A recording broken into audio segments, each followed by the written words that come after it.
Yeah, hello again. Long time not seen. I'm really happy to have Paul with us here, or with me here today on the stage. I introduced already myself yesterday, so I will skip my personal introduction and directly hand it over to you, Paul, to say some words about you. So hello, as you already heard, I'm working for Arineo, and we are partner from proMX. Our main business is D365 FO, so the big ERP systems.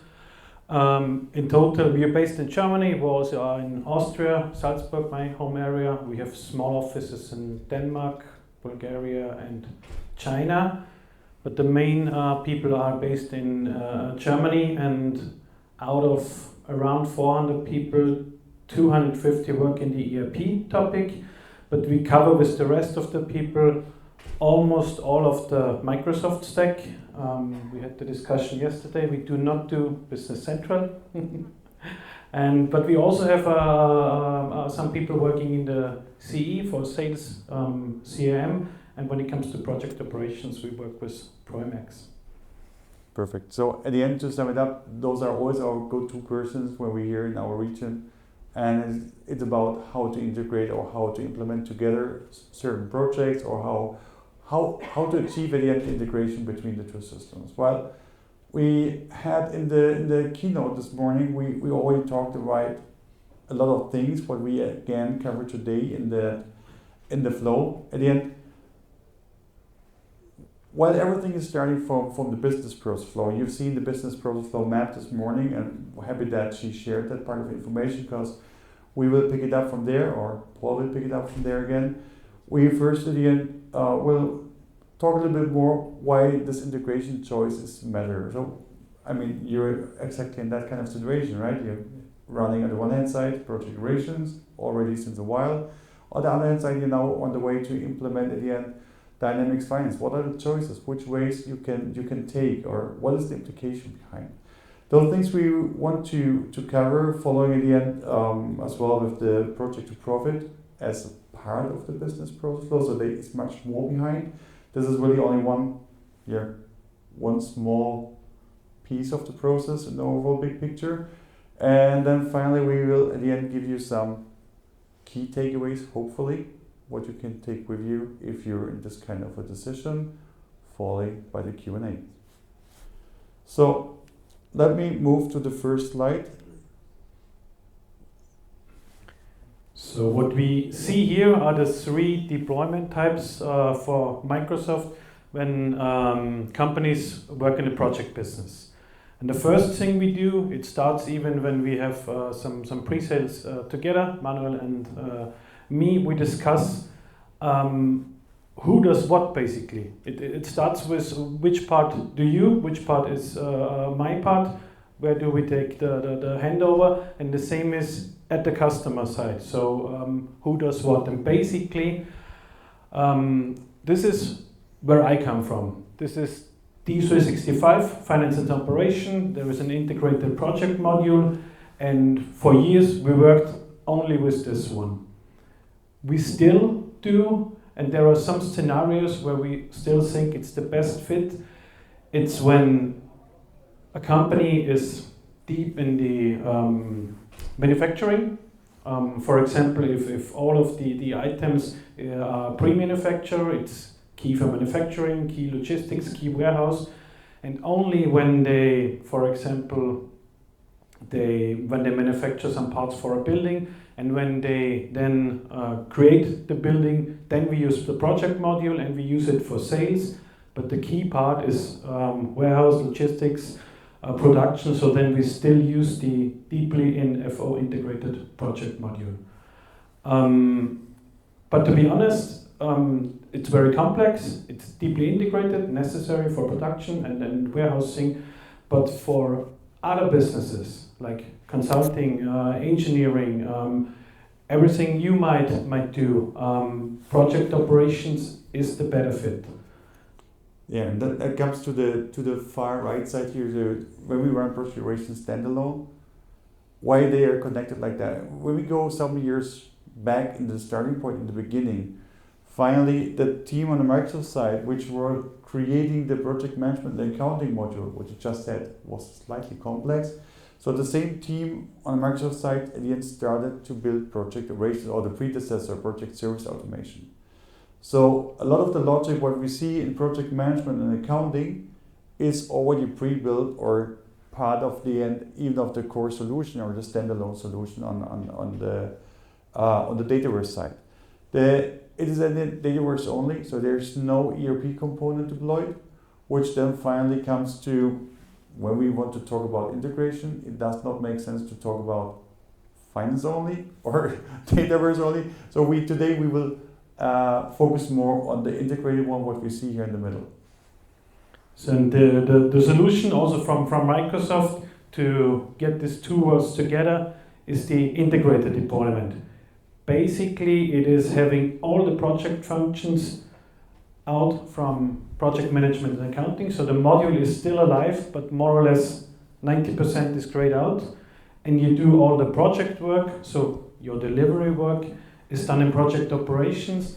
And via do-a-right, it's integrated into FO. So more or less, this is the easiest answer to our discussion today. Integrated model is the model you choose. It is also the same Microsoft would say.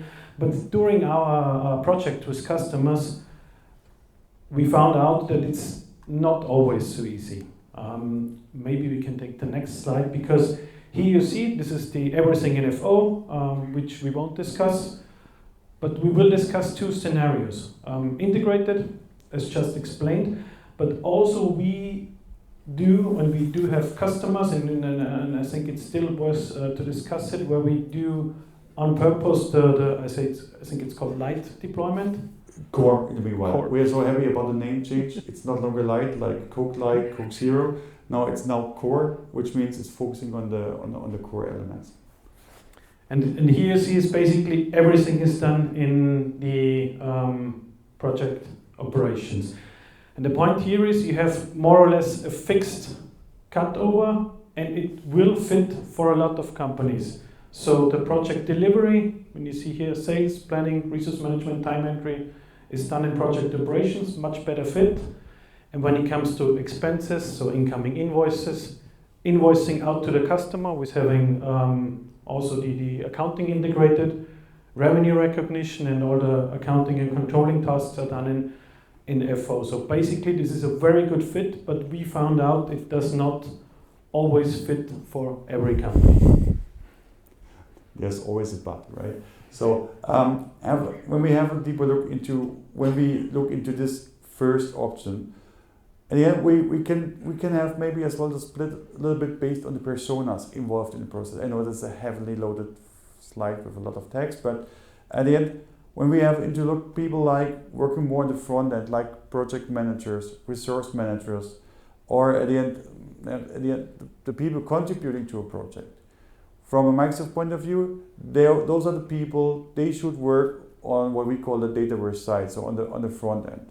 While in the other way around, people which are more in the back end, vice versa, like accountants or financial people, they should really work on the ERP stack, on the finance stack. This is the world where they feel comfortable. This is the world where they have the general ledger, where they have all the things what makes their life more happy at the end, available and can access it. What we heard as well this morning, as we say here, this is an option one. And I mean, we can run it from the early deployments that we can run it in the integrated way. So when we set up the system, we choose the integration option, Dataverse is deployed, finance is deployed, do-a-right is set up. But what happens if this is not the case? When we want to connect it afterwards. I mean, you can still create all of the connections in the second step.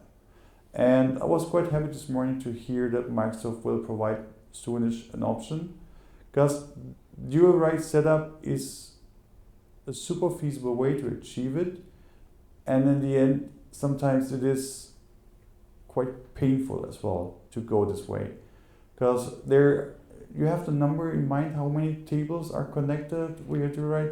I don't have to, but it's a lot. Yeah, I also thought about it. I don't know the number, but I will also We need talk about it. You need to run the initial sync, you need to set up the connections, you need to take care about the field mapping and everything, and you need to double check.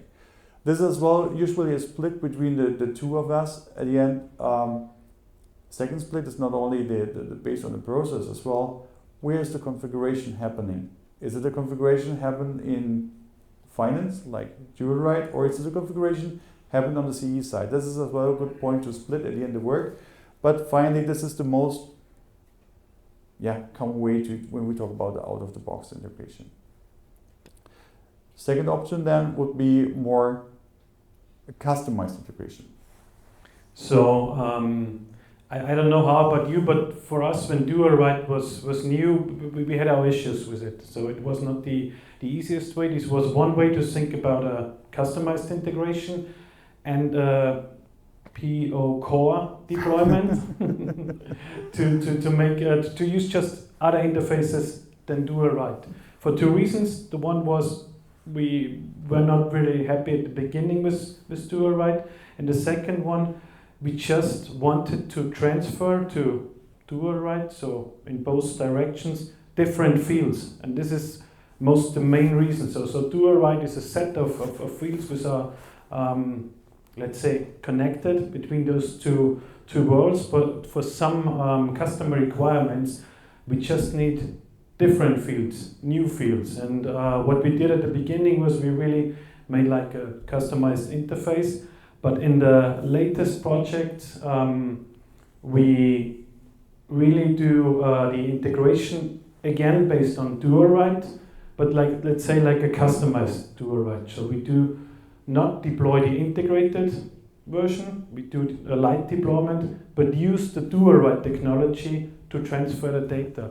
And this skips if necessary, so it's not the best way. If you have a fit with the integrated version, there's no discussion, just do it. But if, and I will have some examples afterwards, if we find out, okay, maybe we need some more flexibility, we had successful implementations by this, let's say, customized dual write, where we really can pick the different fields.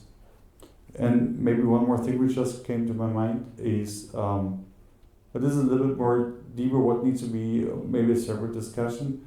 We, between finance and Dataverse or the CE side, we have different ALM processes in backend, how solutions are deployed, how at the end the environments are provisioned as well. And that is as well, this kind of configuration needs to be taken into consideration when you set up at the end the dual write. So what happens if you now move one part to the next environment, or you take another copy at the end for the deployment processes on the finance side? How the environments will be connected. So I move to the maybe to a picture what we have always seen in the morning. It looked much better in the morning when she shared that. So we had not the best snipping tool to create a screen of this process. But Paul, you mind to guide us a little bit through? So this is basically this project to profit process, what project operations is about. It's the, I would say, pink line. And then we, as Arineo, the ERP, we are in this blue world. So you can imagine there is from plan to produce, there is also a lot of sub points and inventory and so on.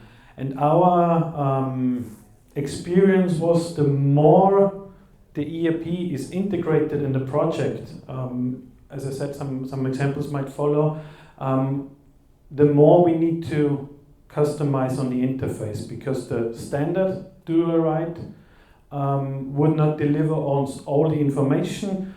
Maybe I just bring one example. If we from hire to retire, so we have the HR management, we have master data in D365, we have the resources used in project operations, but at the very beginning, at the master data, we enter the cost center, so the home cost center of the resource. And until now, in standard dual write, it was not possible to get the whole resource, including the financial dimension, through and back to F&O. So this was one reason why we are still, let's say, customized this dual write.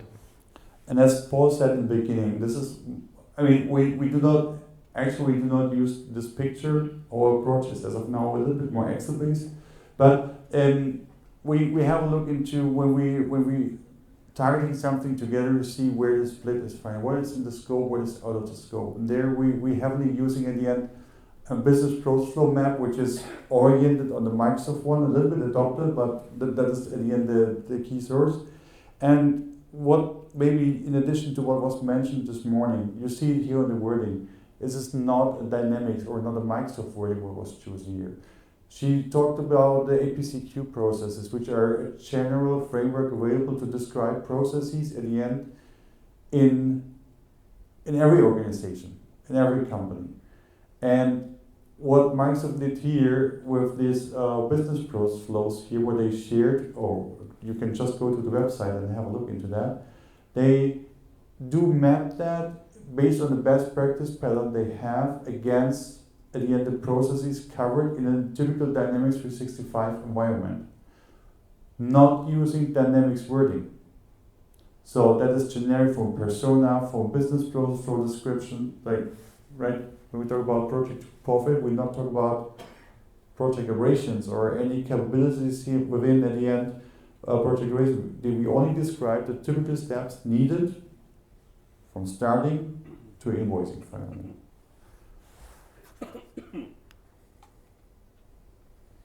So here are some examples. The first one, it was a company, or is a company in professional services that does consulting and engineering.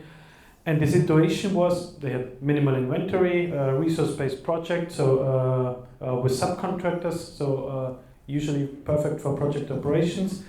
They have milestone billing and they have such construction industry standards. You might know this partial and final invoice thing.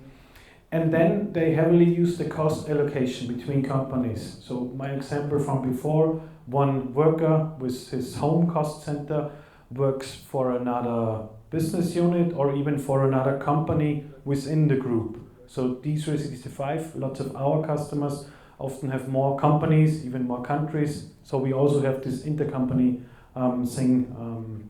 And then we decided to go with the light deployment and the D365 with this customized interface. And I'm happy that we decided to go with, how did I say before, based on do-a-right, customized do-a-right, because when we had this morning, if we would have a classic interface like years ago, I think this way is really running out for the integration of FO. It will always be do-a-right, and I also think that the mapping or the availability to map will be more in standard in the future. But in this case, we decided for the light deployment for some special reason. Usually when we think about the process we saw in project operations, you go until pro forma invoicing. So then the invoice is basically ready. We just transfer it and we do the invoice button and the invoice posting in FO, but you don't do anything on the invoice. And in this case, especially with this construction industry standards, we have this partial invoice, final invoice, and the customer wanted to state the different amounts. So partial invoice 1, partial invoice 2, paid amount, final invoice, and that we had more requirements on this invoice sheet. And even the partial invoice does look different than the final invoice. It's a different design. So that was the reason why we wanted to have the final preparation of the invoice in FO. And also in their case, more the finance people are really then preparing and finalizing the invoice. And as I said before, when we do the integrated deployment, a lot of functions in the FO project module are grayed out. So this was the reason why we decided for the light deployment, the more flexible integration, and also the intercompany function with this example I had before, transferring the cost center from resource master data to finance. And another example, which is also a little bit complex, it's a consulting or software company. They have mixed project work, like implementations, like we do, and they also have sales order, so they sell products, and even with recurring invoices. So we had the discussion, okay, recurring invoice. At this time, so months ago, it was only available in F&O, so we will definitely have F&O functions in invoices, but we will also have project invoices. And then in the discussion with the customer, okay, it's two different teams, so they don't really depend on each other. There was also not the requirement to bring both on one invoice, so we decided with the much easier and maybe even faster definitely faster implement way for the integrated solution, and it works fine with the integrated.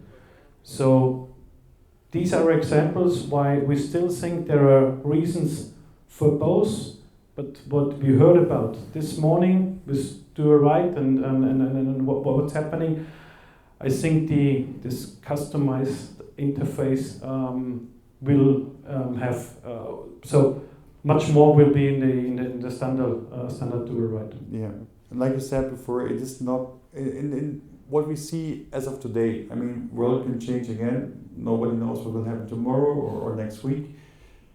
Maybe we know what tomorrow, but next week.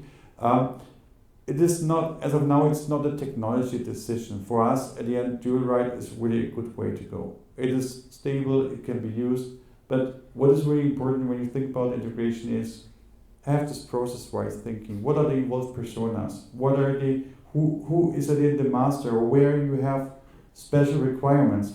Have use the business flow map or create your own map based on that view wording. But map at the end, who is the ownership? Who is responsible at which point in time? And based on that, at the end, you can then define the integration demands. And this was also my colleague who did the integration. Years ago, this was just a technical job to match the fields. And now she literally said, technique is not the problem, it's easy. She just more or less maps it. So when I wanted someone else, for example, this sign for the final invoice, it was just a mapping. It was not really a development. So that's why technology is not the problem. It's more important who does what on customer side, and one. Yep. No, sorry. I think we're already on the next slide. I don't want to. We only talk about the takeaways. So what is important? So let me just switch now. Please continue. And with the end-to-end process, not with isolated features. So former times we always thought, okay, what is the best technical solution?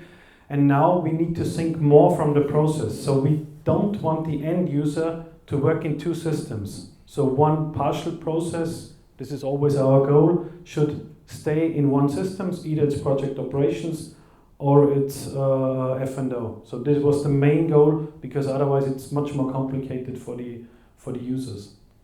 Yeah, I mean, one role, or we should have as less as possible people working both systems, because you need to double train them, you need to explain the changes. Ideally, each type of persona is staying or working in one system. What was always a kind of helped us in decision taking, what could be a good way to choose, was at the end finally the result, the outcome, so the invoice. Who is working on the invoice, who is preparing the invoice, who is posting that finally at the end, or maybe who needs to review the invoice in between that. So that helps already a lot, or what should be part of the invoice, how the invoice should be structured. So there are much more questions we could add here, but the invoice is quite a good decision point how the process could look like. And then once we know how the customer works with the process, it's clear how we split our work, because project operations, F&O. And again, the person in between, former times this was a technical person, because just matching data. Now this person needs the whole process know-how. So this is really not only a technical solution architect, but also a functional solution architect required. Yeah, and as always, what we quite often say, if we need to perform changes, keep in mind how the system works by design, not break it, as much changes as needed, as less changes as possible. That makes your life in the long term easier.